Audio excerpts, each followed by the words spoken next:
Pemirsa, dalam kehidupan sehari-hari Anda pasti tak lepas dari beragam jenis olahan yang terbuat dari tepung terigu. Mulai dari kue, gorengan, bakso hingga mie dan juga roti. Tepung yang terbuat dari biji gandum ini banyak disukai masyarakat karena memiliki rasa yang enak dan mudah dibuat. Samuel adalah salah satu pecinta makanan yang terbuat dari terigu. Pasalnya dalam sehari ia bisa mengkonsumsi berbagai jenis olahan terigu dalam jumlah banyak. Kalau asumsi saya kayak pagi aja kita biasanya makan lauk itu kan tempe goreng, ikan goreng udah pakai tepung juga. Kalau dihitung berapa banyaknya ya hitung-hitungan gramnya mungkin bisa 1/4 gram kali ya. Tepung itu sendiri diolah seperti itu. Belum kalau kayak bakso itu kan biasanya lebih banyak ya. Ya mungkin sekitar gitu, 250 gram gitu. Karena saya suka model tahu goreng, itu biasanya yang kita cari crispy-nya tepung itu. Meski banyak rumor negatif seputar dampak terlalu banyak mengkonsumsi olahan tepung terigu, namun bagi Samuel itu bukan halangan untuk tetap bisa menikmati beragam jenis olahan tepung terigu. Nggak ada masalah, so far sepanjang badan masih bisa nerima makanan itu ya nggak ada. Kan nggak ada juga istilah alergi tepung gitu kan.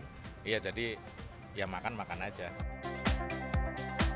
Pemirsa, makanan olahan tepung biasanya banyak dipilih masyarakat sebagai makanan selingan penunda lapar. Selain mudah didapat, juga cukup mengenyangkan. Namun apa dampak bagi tubuh jika mengkonsumsi terlalu berlebihan?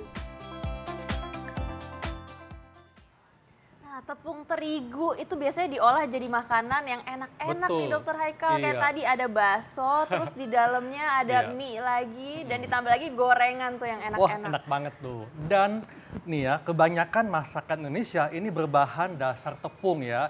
Ada cilok tadi kan, kemudian ada kue basah, kue kering, bala-bala. Wah, tapi ini kan tadi kita dengar ya, masyarakat berpendapat tentang tepung terigu. Nah, sebetulnya banyak nih rahasia di balik tepung terigu. Nah, sudah hadir bersama kita Dr. Maya Sriwijaya, spesialis gizi klinik. Siang, Dok. Siang. Siang.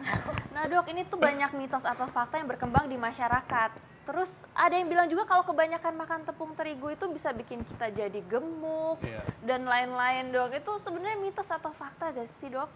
Kalau jadi gemuk? Kebanyakan berarti fakta. Karena tepung terigu itu karbohidrat kan, karbohidrat ada kalorinya. Ya, jadi ya memang kalau kebanyakan makan ya berkalori tinggi, ditumpuk-tumpuk plus masih makan nasi sesudahnya. Ya, betul. Jadi betul bikin Betul. gemuk ya Dok ya? Jadi ini mitos atau fakta, Dok, bahwa tepung terigu bisa bikin badan gemuk? Fakta. Fakta. Iya. Kalau makannya Sering konsumsi. Ya. sering konsumsi. Iya. Nah, jadi bagaimana Dok caranya supaya tidak tambah gemuk tapi kita bisa konsumsi tepung makanan dengan olahan tepung terigu? Jadi sebetulnya gini, kita mesti bahas sedikit tentang tepung terigunya ya, nggak bisa langsung ke situ. Jadi terigu ini kan sifatnya dia dari grain, biji-biji yang serelia. Gandum ya? Ya, grain, gandum. Nama terigu sendiri berasal dari kata terigo, Iya. yang dari bahasa Portugis, ya Portugis. artinya tepung. Jadi dia hanya salah satu dari grain, tidak satu-satunya grain, ya. Nasi yang kita cintai itu juga grain ya. Jadi di situ dulu. Makanya bagaimana mensiasatinya ya tadi pilihan grain kan tidak hanya terigu. Ya di situ. Jadi ada grain lain yang bisa dipakai juga. Apa singkong, tapioka, sagu, ya jagung, kan? Dok, maizena. Jagung, ya kan artinya ya jangan ngertinya cuma itu saja. Jadi harus lebih banyak variasi dan kombinasi ya, ya Dok betul. Nah, Dr. Sheila nih suka makanan apa nih dari olahan tepung nih? Suka Aduh. kue basah kah atau suka mie, bakso? Aku suka banget yang kayak bakso terus dicampur mie. Kalau misalnya bakso ini kan udah ada tepung terigunya nih Dok. Ya. Tapi kalau nggak dicampur mie kan rasanya Betul. kurang afdol. Jadi Sama terigu nih sama saya. terigu. Wah, kita sehati ya. Jadi sebetulnya siapa sih yang nggak suka mie? Rata-rata orang Asia kan suka ya, yang namanya bakmi dia suka.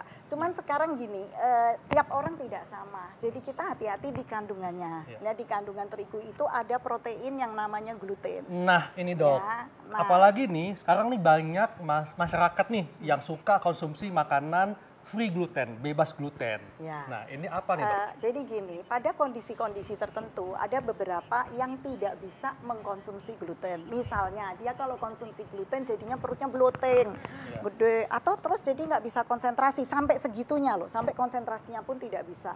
Ya, atau nanti buang air besarnya mengalami kendala. Sembelit, Dok ya? Ya bisa atau sembelit diare. atau bahkan bisa diare. Itu yang kita namanya irritable bowel disease Iya. ya. Walaupun tidak semuanya harus bisa kita buktikan, tetapi ada yang namanya gluten intolerance. Dan itu ada di tepung, sayangnya ada di tepung Terigu. Ya. Nah katanya Dok, gluten ini juga bisa memicu alergi ya. Ya. Dan katanya tidak boleh dikonsumsi oleh anak dengan kebutuhan khusus seperti penyandang autis seperti Ya, itu. betul. Sebaiknya dihindarkan Oh, ya oke. karena dia mempengaruhi imunitas juga, ya mempengaruhi inflamasi kronis juga. Jadi kalau bisa, bukan kalau bisa ya jangan. Iya. Oke, ini ada mitos atau fakta lagi nih Dok. Katanya makan olahan terigu itu lebih baik daripada nasi. Lepas dari gluten intolerance tadi, yang ternyata di kita juga banyak, nggak cuma di orang bule, memang dia punya beberapa keunggulan.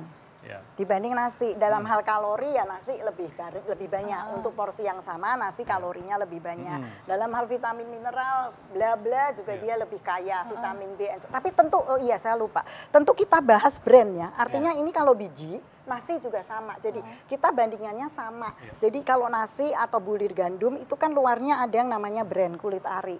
Dengan catatan tadi ini adalah yang utuh ya. Jadi whole wheat, dan kalau nasi juga brown rice. Jadi kita bandinginnya supaya adil gitu ya. Yang masih ada perikardnya itu ya, dan perikard itulah yang banyak antioksidansnya. Dan dibandingin sejajar, memang betul gandum itu lebih banyak, seratnya lebih banyak, kalorinya lebih dikit. Jadi sebetulnya memang dia lebih unggul. Hanya yang malangnya satu itu, begitu ada gluten intolerance dia selesai. Nasi tidak. Tapi Dok, saat ini ada beberapa produk tepung terigu yang bebas gluten. Ini Bagaimana ya? Saya nggak mengerti. Karena gluten itu ada di Tepung tepung terigu. terigu. Kalau tepung terigu bebas gluten, terus namanya tepung apa ya? mungkin tepung typo, mungkin yang lain Dok, tepung Jadi tapioka. bukan terigu, karena kalau terigu itu pasti dia grainnya adalah wheat bahasa Inggrisnya, dan wheat pasti mengandung gluten. Kalau oat masih quote-unquote. Seperti itu. Kalau oat tuh bisa iya, cross bisa contamination and so, tapi kalau wheat ya pastinya gluten. Kalau dia tepung terigu bebas gluten, bingung saya. Jadi ini mitos atau fakta Dok, kalau makan olahan terigu itu lebih baik daripada nasi? Nah itu jawabnya seperti itu. Kalau dia tidak intolerance ya fakta. Fakta. Gitu. Jadi harus masing-masing jawab dulu. Jadi Tidak tergantung general. bagaimana apakah dia bisa mencerna gluten Dok ya? Betul. Iya. Kalau iya dia lebih unggul. Oke. Iya nih Dok, selanjutnya nih mitos atau fakta. Nah, yang beredar di masyarakat Dok, ini kan kita mengenal ada tepung terigu ya, ada tepung tapioka, tepung maizena. Nah, tapi kita ingin tahu nih pendapat masyarakat terkait dengan tepung terigu nih. Kita lihat tayangannya berikut ini. Halo Dok, saya Neneng. Mau tanya Dok, kalau misalnya kita makan yang berbahan dasar terigu, itu kan katanya bisa cepat kenyang tapi juga cepat lapar. Itu tuh mitos atau fakta ya Dok?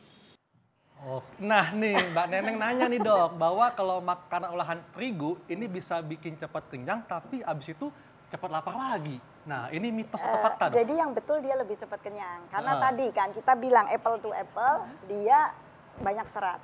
Nah jadi serat pasti lebih menahan supaya kita nggak terlalu kepingin. Cuma kan sekarang kita pikir, olahan terigu tuh apa? Biasanya kalau namanya orang Indonesia nih, masa mau sih makan tepung terigu di bubur bubur sumsum ya, atau bubur atau apalah. Biasanya kan enggak apa yuk, digoreng, kan? Nah di situ kan ada bahaya terselubung lagi. Jadi ini fakta Dok ya, Fakta bahwa cepat kenyang ya, bukan cepat lapar lagi.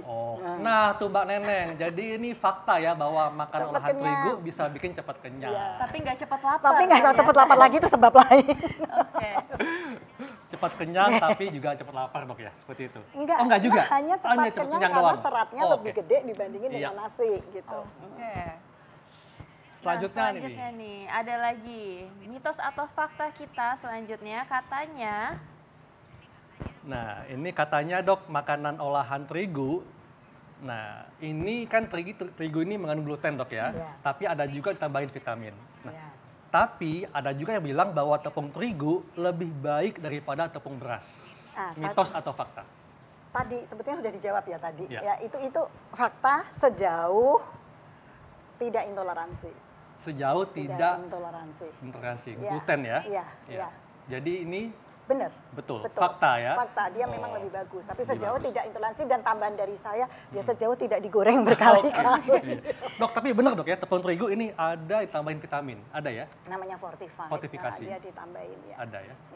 Oke, ini mungkin masyarakat juga masih bingung nih soal yang intolerance tadi. Kalau misalnya belum ada gejala, itu bisa tahu gak sih dok gimana caranya masyarakat itu intolerance gluten atau tidak? Jadi sebetulnya gini, bahkan nggak usah masyarakat yang sudah jadi pasien aja, artinya yang sudah lebih aware aja, kadang-kadang mereka tidak tahu bahwa itu gejala itu adalah dari gluten intolerance. Karena kan subtle banget dan orang itu nggak sakit betulan karena namanya intoleransi, beda dengan alergi. Kalau alergi kan, ayo kecentok gitu ya dokter Hekel ya, langsung merah, gatal-gatal, mulut cedar. Jadi kan dia tahu kalau ini subtle, pelan-pelan yang sifatnya intoleransi. Jadi dia mesti baca gejala-gejalanya. Ada yang kurang konsentrasi, ada yang dia jadi pusing, ada yang dia pencernaannya jadi jelek. Ada yang kalau pagi langsing, kalau malam langsung. Karena perutnya kalau malam jadi gede. Ya, sedangkan dia makan kembung, begah gitu. Nah, kalau ada seperti itu ya harus ditanya dan dicari. Oke, macam-macam berarti dok ya gejalanya. Nah nih dok, ada lagi nih selanjutnya, mitos atau fakta bahwa konsumsi olahan terigu tidak berbahaya untuk lambung. Mitos atau fakta? Sebetulnya memang tidak berbahaya, betul. Fakta berarti ya? Fakta, ya. Dia nggak bahaya, sama aja sama nasi, kan karbohidrat ya. Mirip-mirip dengan nasi, kan nasi juga nggak bahaya. Gitu. Tapi dok, ada batasannya kan? Misalnya kalau dikata kita tepung terigu digoreng kan nggak bagus juga dong dimakan tiap hari. Iya, tapi sebetulnya kan ke lambungnya dia nggak apa-apa. Untuk sakit mah kan sebetulnya dia nggak, yang dimaksud tadi adalah bahwa dia kira sakit mah, tapi sebetulnya tadi intolerance tadi. Dan obatnya dia minum obat mah. Salah lagi sebetulnya. Gitu. Nah, biasanya nih dok, kalau kita makan olahan terigu seperti mie, bakso, katanya sebaiknya dikonsumsi dengan minuman manis. Mitos atau fakta nih dok? Mitos ya, nggak ada hubungannya. Tapi enak ya dok ya. Tapi enak dok, makan mie bakso pakai teh es manis, wah mantep banget dok, enak. Itu gitu. Enak dari saya kayaknya. Ya, enak, karena kita udah tahu ya, musuh-musuh kita sekarang adalah bukan lemak, tetapi ada gula kan, jadi ya nggak cocok. Jadi ini mitos dok ya? Mitos, iya. Wah, selanjutnya nih, apa dokter Sheila nih? Mitos atau fakta kalau terigu ini tidak mengandung nutrisi, dok? Itu jahat juga ya, artinya. Itu kejam ya? Jahat juga kejam banget ya. Itu mitos. Jelas dia mengandung karbohidrat, certain percent of protein, tergantung bijinya diambil dari mana, mengandung vitamin dan mineral gitu. Dan ada, ini dok ya, protein juga? Ada protein sedikit kan, protein nabati, bukan protein hewani. Jadi bagaimanapun juga, terigu tetap ada manfaatnya dok ya? Iya. Nah nih dok, ada lagi nih yang mengatakan bahwa tepung terigu kalau diolesin bisa meredakan luka bakar. Ini mitos atau fakta nih dok? Itu mitos. Mitos, iseng banget ya diolesin gitu. Tapi dokter Hekel, ya Sheila, ada satu studi yang saya temukan, tapi bukan tepung terigu, tapi tepung apa nih dok? Wheatgrass. Jadi terigu ini kan kalau kita pelihara kan kecambahnya tumbuh. Terus jadi tinggi-tinggi yang cakep-cakep hijau-hijau itu yang sekarang banyak di supermarket. Kalau wheatgrass ini kita bikin jus, karena dia mengandung antioksidan yang banyak, ditempelin ke lukanya, betul. Itu membantu penyembuhan luka. Tapi bukan tepungnya dikasih air. Dibedakin gitu, iseng banget. Ini mitos dok ya? Mitos, ya. Oke, iya. Oke, mitos atau fakta lagi nih dok, katanya kalau kebanyakan konsumsi olahan tepung terigu, ini tinggi resiko akan terkena diabetes. Mitos atau fakta dok? Betul. Fakta. Ya, karena kan tadi karbohidratnya tinggi, insulinnya jadi resisten dulu, lama-lama dia nggak akan bisa catch up lagi dengan gula darahnya, betul. Oke, ini terakhir nih dok, mungkin ada tips-tips untuk masyarakat Gimana caranya nih supaya tetap bisa mengkonsumsi olahan tepung terigu tapi juga tetap baik untuk kesehatan? Ya, artinya prinsipnya sih semua sama. Kita tidak boleh makan terlalu banyak. Kita tidak boleh terlalu banyak, sebetulnya bukan gorengannya ya, tapi gorengan yang kita beli itu kan kita nggak tahu. Minyaknya itu sudah dipakai berapa kali. Masa kita beli gorengan, nanya, Mas, untuk lihat minyaknya, oh begitu, gak jadi deh. Kan ya biasanya kita terima aja. Dan jangan dipikir mungkin di restoran yang keren-keren, yang besar kali, kita nggak tahu ya. Nah, artinya gorengan itu sebenarnya bukan digorengnya, tapi takutnya trans fat. Minyak trans fatnya itu yang bisa memicu antara lain kanker. Jadi intinya bijaksanalah dalam mengkonsumsi makanan apapun, Dok ya. Oke. Nah, ini abis makanan terigu ya, kan kita mesti olahraga nih ya. Dan setelah ini kita akan lihat nih vlog bagaimana para tokoh negara dunia dalam melakukan olahraga dan untuk menjaga kesehatan. Nah, saat lagi kita akan lihat tetap di acara Ayo Dok Sehat. Thank you, Dok. Yuk.